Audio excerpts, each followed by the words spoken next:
এক প্লেট সাদা ভাত, এক চামচ ঢেঁড়স ভাজি, ছোট চিংড়ি দিয়ে রান্না করা লাউয়ের তরকারি, একটা ডিম ভুনা আর বাটির কোনায় সামান্য টক দই। খুব পরিচিত মেনু, তাই না? আমাদের চেনা মধ্যবিত্ত জীবনের খুব পরিচিত একবেলার আহার। ঢাকার যে কোনো সাধারণ ভাতের হোটেলে যা প্রতিদিনের চেনা দৃশ্য। কিন্তু এই মেনুটাই যখন দেশের সবচেয়ে ক্ষমতাধর মানুষটির দুপুরের খাবারের টেবিল হয়ে দাঁড়ায়, তখন গল্পটা আর সাধারণ থাকে না।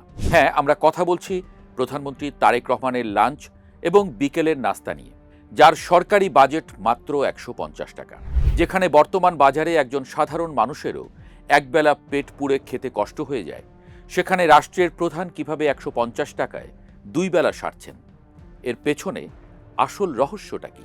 ঘটনাটা হঠাৎ করে সামনে আসে প্রধানমন্ত্রীর পলিসি ও স্ট্র্যাটেজিক উপদেষ্টা ডাক্তার জাহিদুর রহমানের একটি ফেসবুক পোস্টের মাধ্যমে। সম্প্রতি প্রধানমন্ত্রীর কার্যালয়ে নোয়াব বা নিউজ পেপার্স ওনার্স অ্যাসোসিয়েশনের প্রতিনিধিদের সাথে একটি গুরুত্বপূর্ণ বৈঠক ছিল। সেখানে দেশের শীর্ষস্থানীয় সংবাদ মাধ্যমের কর্তা ব্যক্তিদের সামনে ঠিক এই মেনুটাই পরিবেশন করা হয়। কিন্তু অনেকেই হয়তো ভাবছেন, আগে কত ছিল? প্রধানমন্ত্রীর অফিস ও বাসভবনে দুপুরের খাবার ও বিকেলের নাস্তার বাজেট এখন মাথাপিছু সর্বোচ্চ ১৫০ টাকা। উপদেষ্টাদের দেয়া হিসাব অনুযায়ী আগের সরকারের আমলে এই একই আপ্যায়ন বাজেট ছিল বর্তমানের চেয়ে ৫ গুণেরও বেশি। ধরুন, আগে যেখানে একটি অফিসিয়াল মিটিংয়ে আপ্যায়ন বাবদ ১০০০ টাকা খরচ হতো, সেটাকে টেনে নামানো হয়েছে মাত্র ১৫০ থেকে ২০০ টাকায়। শুধু তাই নয়, গত ৩০ জুনের আরেকটি সরকারি সিদ্ধান্তের দিকে দেখা যাক। জাতীয় বাজেট পাশের পর প্রতি বছর অর্থ মন্ত্রণালয়ে যে জমকালো নৈশভোজ বা ডিনারের আয়োজন করা হতো, প্রধানমন্ত্রীর সরকারি নির্দেশে সেটি এবার বাতিল করা হয়েছে। সরকারের এই একটিমাত্র ডিনার বাতিলের সিদ্ধান্তে রাষ্ট্রের সরাসরি সাশ্রয় হয়েছে ৫০ লাখ টাকা। হয়তো মনে হতে পারে এটা হয়তো একটা সাধারণ প্রচার বা লোক দেখানো মিতব্যয়িতা, কিন্তু এর গভীরে রয়েছে অন্য এক হিসাব। সংশ্লিষ্টরা এবং অর্থনীতিবিদরা এই বিষয়টাকে কিভাবে দেখছেন? আমরা জানি এই মুহূর্তে দেশের সাধারণ মানুষকে বাজারের উচ্চ মূল্যস্ফীতি বা জিনিসপত্রের দামের সাথে যুদ্ধ করতে হচ্ছে প্রতিদিন।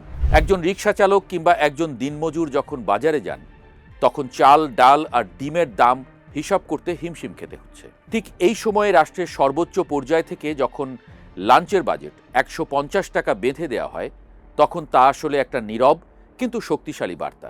বার্তাটি আসলে কার জন্য?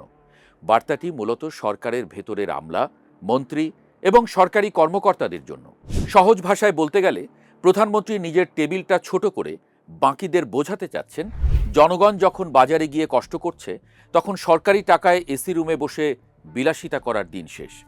এটিকে বলা হয় লিডিং বাই এক্সাম্পল বা নিজে উদাহরণ তৈরি করে নেতৃত্ব দেয়া। যখন বড় সাহেব নিজে ডাল ভাত খাচ্ছেন, তখন ছোট সাহেবরা চাইলেও রাজকীয় খরচের ফাইল পাশ করাতে পারবেন না। আবার অন্যদিকে প্রশাসনের ভেতরের মানুষরা আসলে কি ভাবছেন?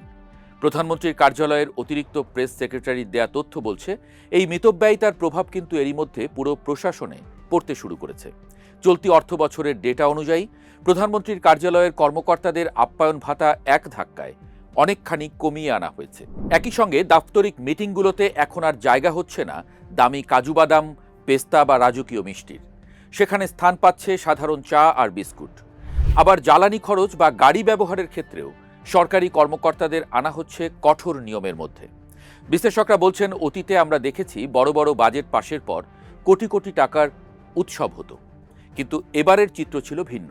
বাজেট পাশের পুরোটা সময় প্রধানমন্ত্রী নিজে সংসদে উপস্থিত থেকে প্রতিটি ফাইলের কাজ করেছেন এবং বিকেলের দিকেও জরুরি ফাইল সই করার কাজে ব্যস্ত ছিলেন, কোনো রকম জাঁকজমক ছাড়াই। তবে মুদ্রার যেমন এপিঠ আছে, তেমনি ওপিঠও থাকে।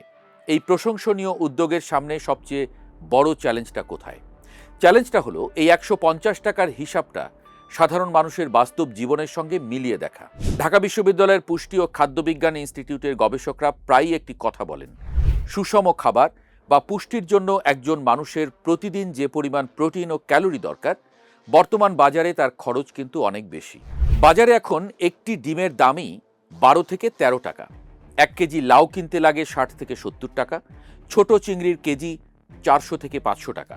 তাহলে প্রধানমন্ত্রীর অফিসের শেফ বা বাবুর্চিরা কিভাবে ১৫০ টাকায় এই পুরো লাঞ্চ আর বিকেলের নাস্তা বানাচ্ছেন? রহস্যটা হলো বাল্ক পারচেজ বা পাইকারি কেনাকাটা। প্রধানমন্ত্রীর কার্যালয়ে যখন অনেক মানুষের খাবার একসঙ্গে কেনা হয়, তখন পাইকারি বাজারের কারণে খরচটা অনেক কমে আসে। কিন্তু একজন নিম্নবিত্ত বা মধ্যবিত্ত মানুষ যখন খুচরা বাজার থেকে এক বেলার খাবার কিনতে যান, তখন কিন্তু তিনি এই সুবিধাটা পান না। আর তাই প্রধানমন্ত্রীর এই 150 টাকার লাঞ্চ সাধারণ মানুষের জন্য এক ধরনের প্রতীকী সান্ত্বনা হলেও তাদের প্রতিদিনের বাজারের বাস্তব চিত্রটা এখনও বেশ কঠিন। সংশ্লিষ্ট নীতি নির্ধারকরা মনে করছেন, প্রধানমন্ত্রীর এই ব্যক্তিগত মিতব্যয়িতা তখনই পূর্ণতা পাবে যখন এর সুফল সরাসরি সাধারণ মানুষের পকেটে গিয়ে পৌঁছাবে। শুধু সরকারি খরচ কমালেই হবে না, বাঁচানো এই টাকা দিয়ে যদি সাধারণ মানুষের জন্য সামাজিক নিরাপত্তা বলয় বাড়ানো যায় এবং বাজারের নিত্য প্রয়োজনীয় পণ্যের দাম সাধারণের নাগালের মধ্যে আনা যায়, তবেই সফল হবে এই 150 টাকার দর্শন। ইতোমধ্যে 2026-27 অর্থ বছরের জাতীয় বাজেটে বিচার বিভাগ, জনপ্রশাসন এবং সাধারণ মানুষের স্বাস্থ্য খাতে বরাদ্দ বাড়ানোর এক ধরনের চেষ্টা দেখা গেছে। ট্যাক্স বা করের বোঝা কমিয়ে জিনিসপত্রের দাম কমানোর কিছু আইনি পদক্ষেপও প্রক্রিয়াধীন রয়েছে বলে জানা যাচ্ছে। লাঞ্চের টেবিলে খাসির রেজালা বাদ দিয়ে ডিম আর লাউ চিংড়ি খাওয়াটা হয়তো খুব একটা ছোট সিদ্ধান্ত, কিন্তু যখন একটি দেশের প্রধানমন্ত্রী রাষ্ট্র পরিচালনার মূল দর্শন হিসেবে বিলাসিতার বদলে ত্যাগকে বেছে নেন, তখন তা ইঙ্গিত দেয় আগামীর এক নতুন বাংলাদেশের। রাষ্ট্র সংস্কারের এই মিতব্যয়ী নীতি শেষ পর্যন্ত সাধারণ মানুষের জীবনের কঠিন বাস্তবকে কতটা সহজ করতে পারে, সেটাই এখন দেখার বিষয়।